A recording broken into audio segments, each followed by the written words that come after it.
In a country of mountains which bordered upon the sea lived a rich merchant who had 3 sons. The eldest and the second born were his joy, for they were merchants too, and remained at his side. The youngest, however, caused him much anxiety. Not that this youngest son was bad, but love of the sea and desire for adventure ran like fire in his veins, and he could not bring himself to sit beside his father and his brothers in the counting house. Tired of the constant reproaches of his kinsmen, he turned away one night from his father's house and joined a ship as a common sailor. Dressed in sailor blue, wearing a little cap, a blouse open at the throat, and trousers cut wide at the bottoms, the lad ran away to sail over the sea to foreign lands and isles. And as the years passed, one by one, and brought no tidings of him, his father and his brothers gave him up for lost. Now the king of this country loved gems and precious stones more than anything else in the world. Hidden secretly away in the deep foundations of his castle lay his treasure room. It was circular in shape and built of black marble.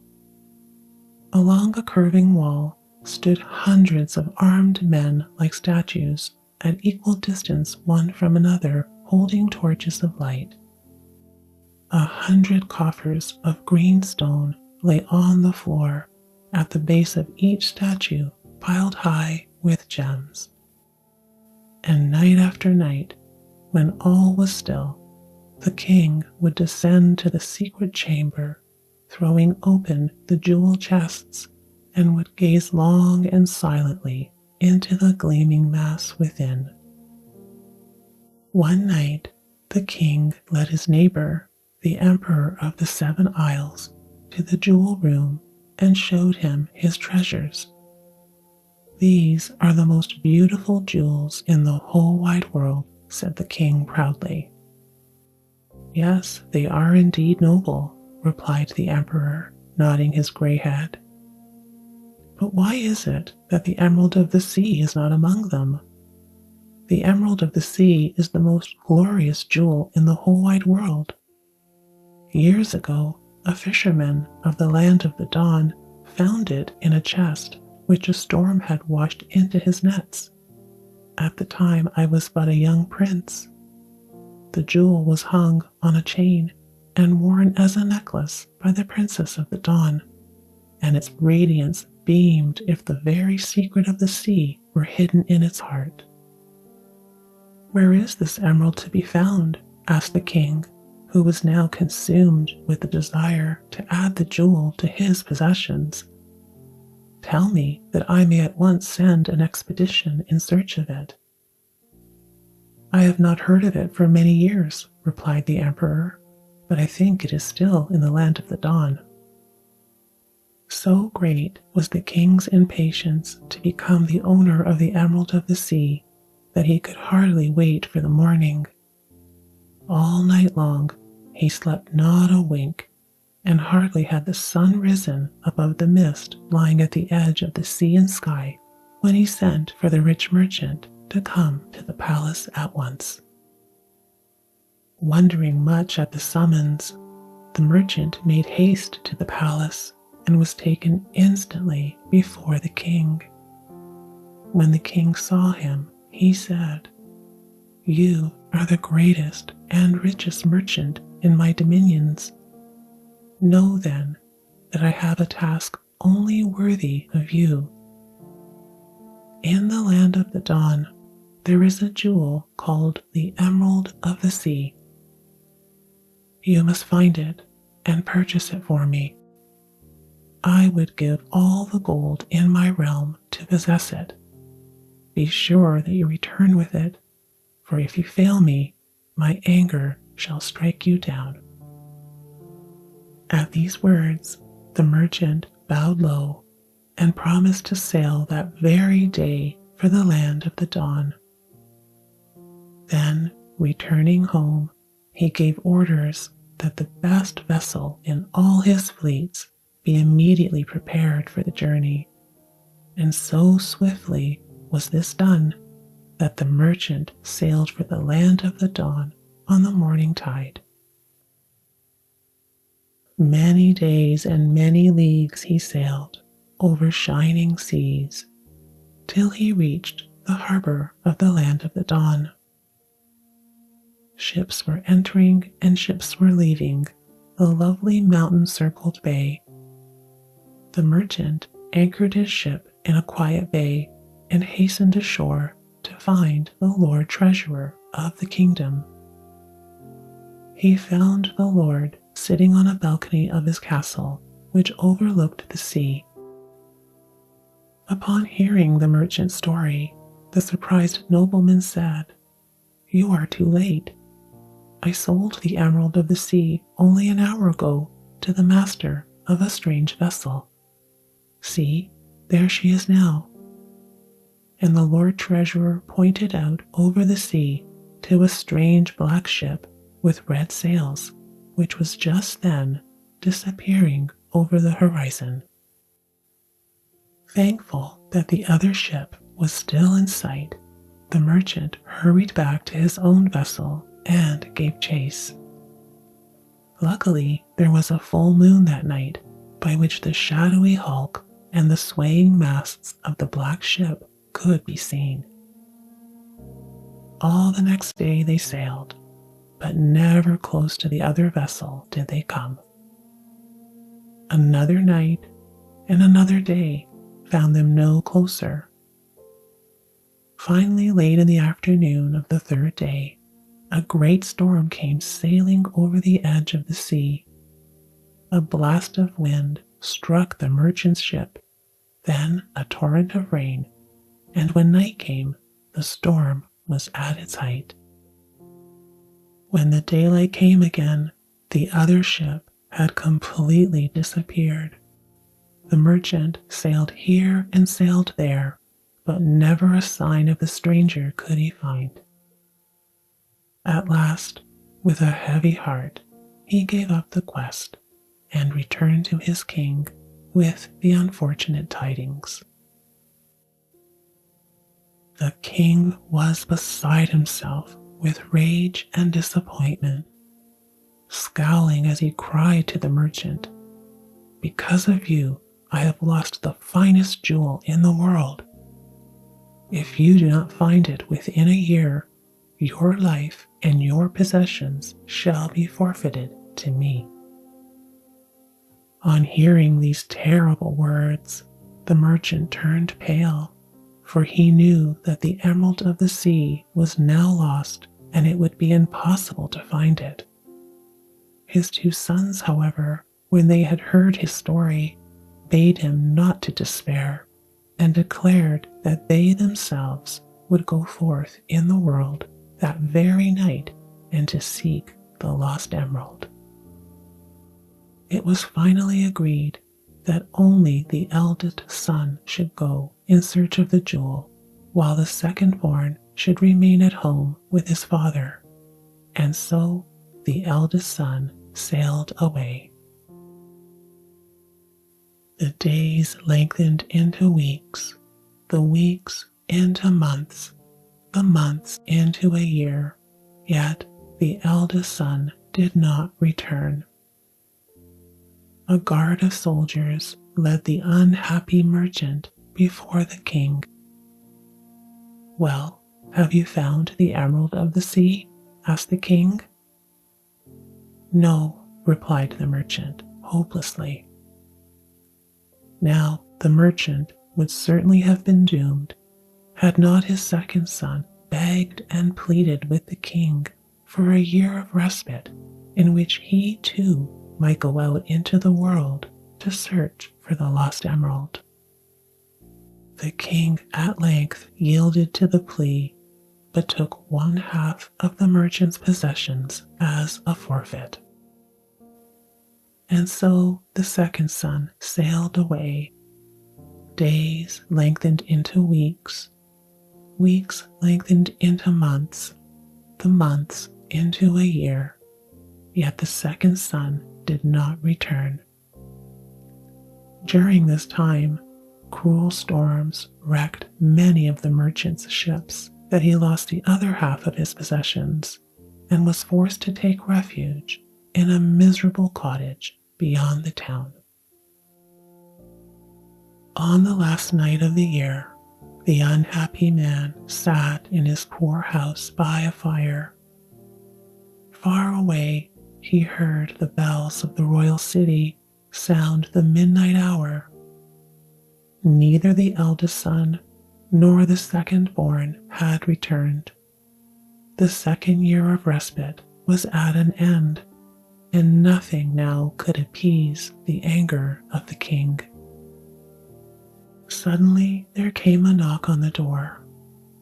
"I am lost," murmured the poor merchant to himself. "The king's soldiers are here." And, advancing unsteadily across the room, he threw the door open wide. A gust of wind blew in, which bent the flame of the taper in his hand, and then across the threshold stepped the youngest son. He was still a sailor and clad in sailor blue, and there was a cutlass in his belt. So shaken with joy was the merchant that for some time he could not utter a word, but merely clung to the strong shoulders of his youngest son. As for the sailor's son, he told his father that he had returned from distant lands only that very evening and had just heard of the misfortunes that had overtaken his family. As they talked, steps were heard outside, and then, without waiting to knock, a sergeant of the king's guard forced open the door, and followed by a handful of soldiers, he entered the room and took the merchant and his son prisoners. They spent the night on the straw in the royal dungeons, and in the morning were led before the king. On seeing the merchant, the irate king scowled more angrily than ever, for the loss of the Emerald of the Sea had never ceased from troubling him, and said, "Well, have you found the Emerald of the Sea?" "No," said the poor merchant. "Summon the executioner," cried out the king. And now the poor man would certainly have bade farewell to earth had not the youngest son, like his brothers, interceded with the king. At first, the king would not hear a word of it, but at length he gave ear to the youngest son's prayer and said, "You shall have another year, but know that this year shall be the last. If you do not return with the Emerald of the Sea within 12 months, nothing shall save you. I have spoken." And thus the sailor's son went in search of the emerald. Now the youngest son had a little boat of his own. It was small, and when the wind no longer filled its sails, it could be rowed along, and in this boat the sailor lad began his voyage. From harbor to harbor, from nation to nation he sailed, but never a soul he found who could tell him anything of the strange black ship with the fiery sails or the lost Emerald of the Sea. Even the people of the land of the dawn could tell him only that the gem had been sold to an unknown prince. A harsh winter came, and in one of the sudden storms, his little boat went ashore on a rocky coast and was soon pounded to pieces by the waves. The sailor thrown into the sea during the wreck was tossed and trampled by the waves, and he reached the shore far more dead than alive. Had it not been for a poor fisherman and his wife, there would have been no more story to tell.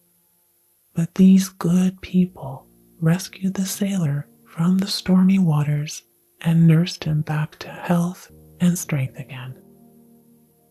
The sailor told the good couple the story of how he had gone into the world to seek the emerald of the sea. "But my poor lad," said the kind fisherman, "the emerald of the sea has vanished forever from mortal eyes." "What? You know of the emerald?" cried the sailor.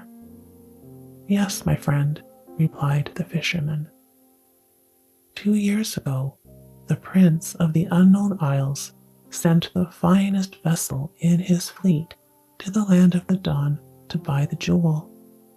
A beautiful ship was she, with a hull as black as night and sails as red as fire. My brother and I sailed in her crew. The jewel was taken aboard. Our brave ship set sail for the unknown isles. Hardly were we at sea for 3 days when a storm overtook us and sank the vessel. By chance, I was tossed in the water near a floating piece of the broken mast and clung to this until a passing vessel found me. Of all aboard, I alone survived, and now the emerald of the sea lies 40 fathoms deep and never more to be seen but by the creatures of the sea. Hearing this, the brave sailor's heart became like ice. "Nevertheless," he cried, "my friend, I know that what you say is true, yet I must still try to save my father." Hearing this, the fisherman's wife, a quiet, good woman who had had little to say, whispered that it would be in his best interest to consult the Witch of the Sands. "The Witch of the Sands? Who is she, and where can I find her?" cried the sailor. "The Witch of the Sands lives 100 leagues from here. All the mysteries of the waters are in her keeping, and she has an answer for them all. You must go to her and ask her to help you." So the sailor thanked the good fisherman and his wife and set out to walk the 100 leagues to the house of the Witch of the Sands. His path lay along a desolate and lonely shore on whose rocky beaches old wrecks lay rotting. On the 3rd day, just as the sun was setting into the shining waters, the sailor arrived at the witch's dwelling. The witch had made her home in a deserted old ship which a storm of long ago had cast far up the sands. "Good evening, madam," said the sailor in his politest manner as she came out to greet him. "You are the 3rd person who has come here to ask me about the emerald of the sea. I know you are the youngest son. Your 2 brothers, too, have been here to ask me the way under the sea. I told them, but they haven't come back yet. Yes, I can show you, too, the road to under the sea. But do not ask me about the emerald, because I do not know where it is. Now, when you do get to the underwaters, you'll have to hurry back quickly, for the year which the king gave your father is almost gone. Before you can go down into the waters, I shall have to give you an enchanted ring. The path to the city under the sea begins 100 leagues to the north in the high cliffs there. When the tide is low, you'll find the mouth of a great cave. Walk down this cave, and down, and down, and down, till you feel water rising around your feet. Then you must put on my ring, and then continue to walk ahead. Soon you will see the city shining in the waters. Once there, seek out the king and tell him of your quest. But on no account eat or drink anything offered to you while you are in the underwaters. If you do, you will forget everything of your past life, your father, your quest, and the Emerald of the Sea. Let one drop pass your lips, and you will spend the rest of your life under the waves. Here is the enchanted ring. Put it in your pocket.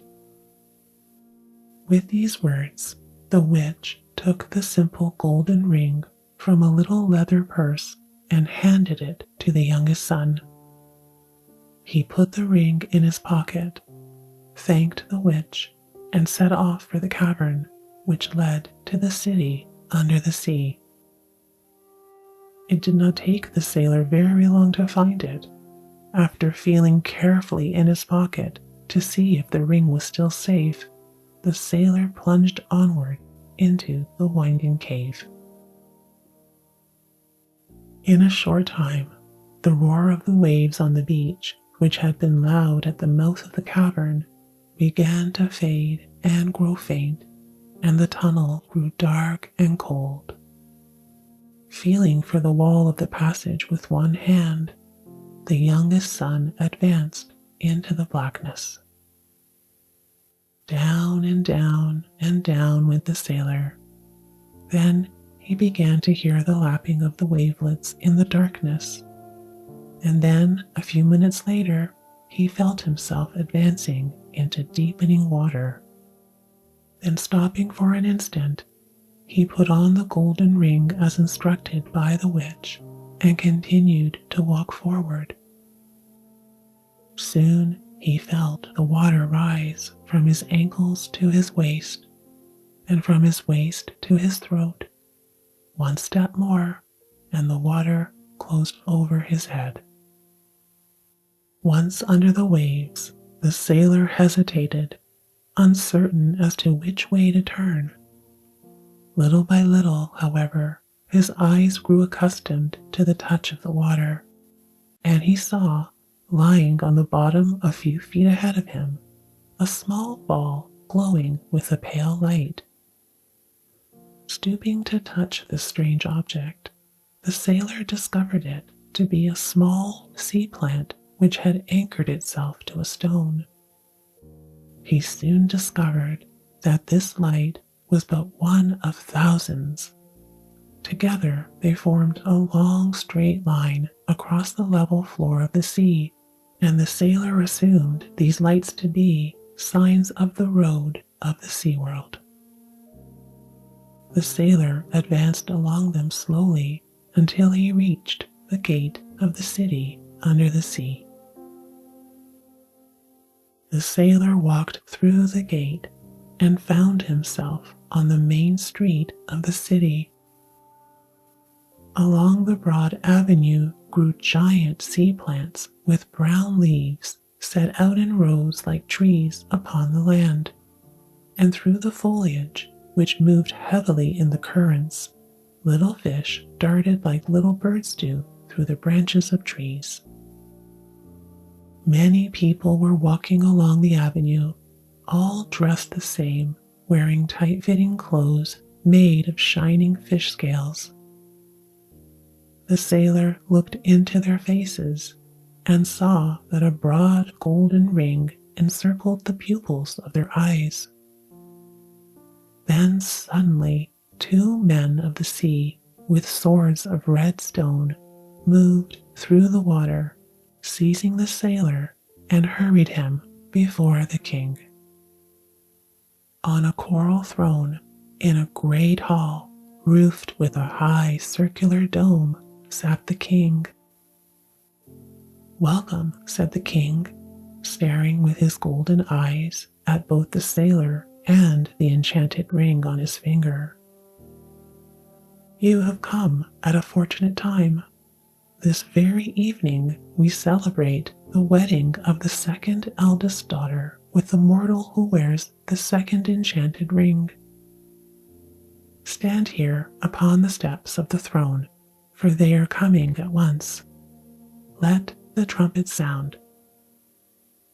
At this command, 2 youths of the sea lifted huge conch shells to their mouths and sounded them. Great doors to the hall instantly opened wide, and in walked the Sea King's second daughter, hand in hand with a young man in whom the sailor recognized as his second oldest brother. Presently, the conch shells sounded again.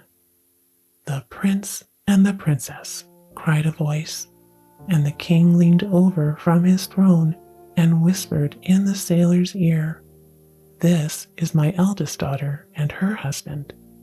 They were married just a year ago. The prince is also from the world above and wears the first of the enchanted rings." In entered the eldest princess of the sea, walking by the side of her husband, and in the husband the young sailor beheld his eldest brother.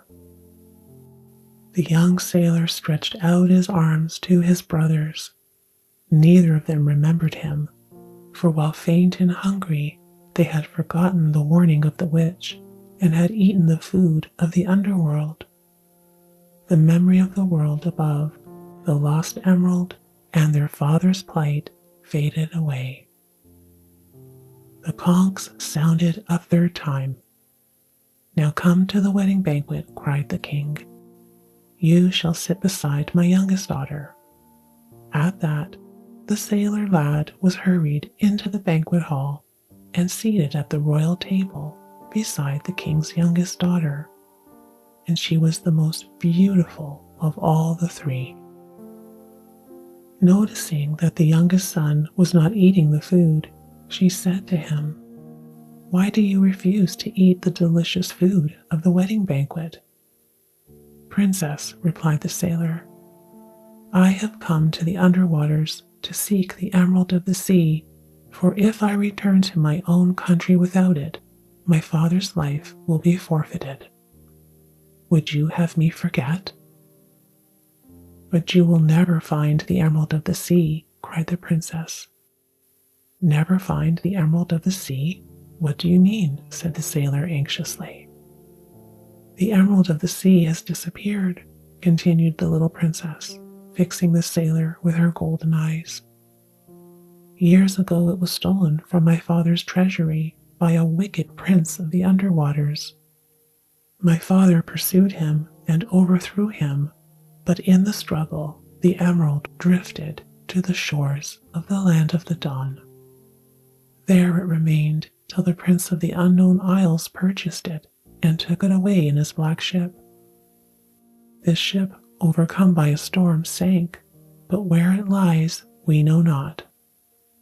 Whoever finds it shall be master of the land under the sea, for the emerald is master of us all. My father will not lift a finger to help you find it. If he knows that you are in search of it, he will force you to eat the food of the underwaters. Say nothing, therefore, of your quest." At these words, the brave sailor's heart sank very low. Mindful of the witch's warning, he made sure not to eat a morsel of the food, yet he knew that hunger would soon bring weakness.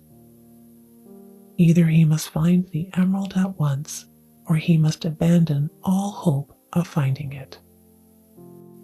In the meantime, far away upon the land, the poor merchant whom the king had now cast in prison watched the days pass one by one until the last year had now come to its end. Every morning he would ask for tidings of his sailor son, but there were no good tidings to tell. And now back to the underwaters. The eldest sister said, "We must rid ourselves at once of this newcomer. Do you not see that he is the younger brother of our husbands? I saw him stretch out his arms to them as they passed. If we are not careful, he may lead them away from us. Let us tell our servants to lie in wait for him and deliver us from such a danger." Later that evening, just as the poor sailor was standing by one of the great doors, a dozen rogues in the service of the eldest sister fell upon him, bound him with cords, and dragged him through the water to the royal stables. Now the people of the underwaters, having no horses, had tamed great dolphins to carry them about. 100 of these dolphins were ranged along the side of the stables, and on the fiercest and angriest of them all, the princess's servants tied the sailor. The great fish pulled, rolled, and thrashed his tail, but to no avail, for the poor sailor lad was fastened tightly to his back with a rope of seaweed. Then the creature was released and scurried into the wilds of the underwaters. For half an hour, the fish, frightened at his burden, fled at lightning speed.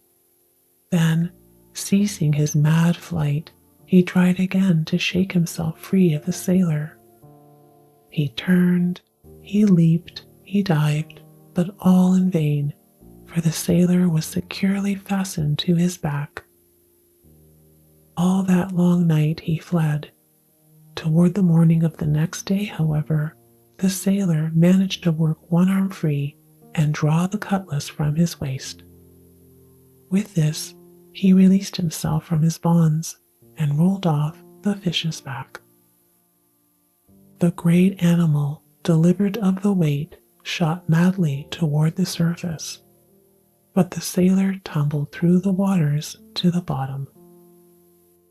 Weak and hungry, the poor young lad gazed about in the half-gloom and found himself on the lower slopes of a sunken mountain rising from the ocean floor. In no direction could he find a sign of the city under the sea. Hoping, however, to see better from the mountain's top, he decided to climb it. Strange plants and shells lay in the crevices of the weedy rocks. Schools of bright fish fled past him like living arrows, and huge crabs scuttled away as he appeared. Suddenly, lying on her side in a little ravine of the mountain, he saw a ship, the black ship of the Emerald of the Sea.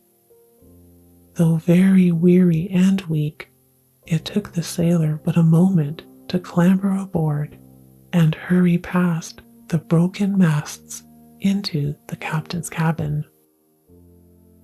A steady green radiance shone in one corner of the weedy room, and hastening toward it, the sailor found, at last, the Emerald of the Sea. The box which had enclosed it had rotted away and fallen apart. "Victory!" cried the sailor. "The emerald is mine at last, and I shall save my father." He took the great jewel from the broken box and rested it in the cup of his 2 hands. How it glowed on his pale flesh! Then, thrusting it into a pocket, he hurried out again to the mountainside. In the world above, it was high noon, and the level rays of the sun beat deep into the green waters. So bright had the slope become that the sailor lad felt sure that he could not be far from the surface of the waves. Moreover, if the mountain top rose above the waters, it would form an island in the upper world, and so indeed it was. Climbing on toward the top of the mountain, the sailor first scaled a steep cliff, and at the top of this he found a gentle slope of sand. The sun rays now illumined the water so brightly that the air seemed only a little distance away. The water grew very much warmer. The shore was finally at hand. A few steps more, and the youngest son emerged on the beach of a beautiful isle. Half blinded by the sun, he walked toward the dry land. There he found some delicious fruits growing and a rippling brook of crystal water. He ate and drank, and his strength returned. Himself again, the sailor took the emerald of the sea in his hands and cried, "By the power of the emerald of the sea, I summon here the 2 elder princesses of the underwaters and my 2 brothers, their husbands." There was a sound of far thunder under the clear blue sky, and a moment later 4 heads rose out of the waters, and shaking the salt spray from their eyes, the princesses and the brothers walked through the shallow water to where the sailor was standing. The princesses were very much frightened when they beheld the sailor holding the all-powerful emerald, and falling to their knees, begged him to forgive their misdeeds and to not take away their loved ones. "Be merciful and forgive," said the younger of the sisters. "After all, had we not caused you to be spirited away, you never would have found the emerald." "That is true," said the sailor. "My brothers shall decide for themselves. Break then the spell which binds them to the underwaters. Restore to them their memory of the past, and if then they choose to remain, I shall not try to lead them away. Reverse the spell." "That is easily done," said the elder sister. "Let them but touch the food or drink of the upper world, and their memory will return." In less time than it takes to tell it, the sisters offered the enchanted brothers water from the rivulet. When they took a sip of it, both the brothers became pale as death. Their eyes opened wide, and they stared as strangely as men do when waked from sleep suddenly. Then, seeing their younger brother, they ran to him and threw their arms about him and asked 1,000 questions about their father and the quest of the emerald. The golden-eyed brides watched them with sad faces and finally broke into quiet tears. Imagine their joy when their husbands reassuringly turned to them, telling them to cheer up. Then the sailor and his brothers took counsel as to how the emerald of the sea might be brought to the king in time to save their father's life. You can imagine the sailor's horror when he discovered that because of a bad error in the calendars, the life of his father had in fact been forfeited to the king 3 days before. All the 3rd year, the poor man had lain in a small cell in the royal dungeons, waiting anxiously, oh so anxiously, to hear the quick step of the sailor's son on the winding stairs just outside the prison door. But the year came to an end, as you know, without his return. For the 3rd and last time, the castle guards led the poor man before the king. The king had never forgiven the merchant for the loss of the jewel. His anger had only increased with the years, and he was very glad that he could finally take his revenge. "Have you found the emerald of the sea?" asked the king harshly. He stood erect on the steps of his judgment seat, arms folded, eyes fixed in a fierce black frown. "No," said the merchant quietly. "Take him away," cried the king. And the merchant was tied hand and foot and then tossed into a little boat without food or drink and sent adrift to die helplessly in the lonely seas. Bound hand and foot, the merchant lay motionless in his little craft and stared up at the blue sky. After some time, a merciful sleep overcame him, and as he slept, the wind arose and swept the little boat along with it. Meanwhile, on the beautiful island, the sailor and his companions, stunned at their discovery, began preparations to return to the underwaters. Just as the twilight fell, the sailor, whose eyes were the keenest, saw a little boat rapidly drifting ashore. The sailor hurried toward it and seized it, and looking in, he uttered a ringing cry. The old merchant lay on the floor of the boat. He still lived, for they could see him gently breathing. Lifting him up tenderly, the three sons carried him to the shore, loosened his bonds, and brought him back to life. Now when the merchant was himself again, the sailor, through the power of the emerald, caused the waves to carry a great ship to the island, and on this ship the three sons, the two princesses, and the old merchant returned to their country. They landed secretly, however, for they knew that the angry king would seize them if he knew of their return. One night, shortly after their return, word was brought to the sailor that the king had heard of the merchant's escape and was sending guards to arrest the merchant and his companions. It was almost midnight when the sailor lad received the warning. Taking the emerald with him, he advanced to a window by the ocean and cried out over the moonlit waters, "Waters of the sea, rise and overwhelm the palace of the king."